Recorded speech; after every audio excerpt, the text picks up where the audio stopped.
ilang episode ng talk show na Magandang Buhay, tila nagkaroon ng sorpresa sa mga manonood nang mag-guest ang mga co-stars ng bagong seryeng Linlang na sina Kim Chiu at JM De Guzman. Ibinahagi ng dalawa ang kanilang mga kaganapan sa likod ng kamera na agad namutawi ang mga netizens. Sa mga sandaling iyon, nagbahagi si Kim Chiu tungkol sa mga masasayang karanasan sa set kasama si JM. Ipinakita nila ang kanilang magandang samahan sa likod ng kamera at tila mayroong magandang koneksyon ang dalawa. Hindi lamang ang kanilang pagganap sa serye ang bumida, kundi pati na rin ang kanilang sa showbiz.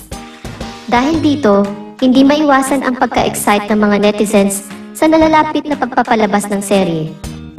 Ang pagiging bukas ni Kim Chiu at JM De Guzman sa kanilang mga kaganapan sa set ay nagbigay dagdag lamang sa mga dahilan kung bakit dapat nating abangan ang Linlang. Ibinahagi rin nila ang kasiyahan at pagkakaibigan na nagbibigay buhay sa kanilang proyekto.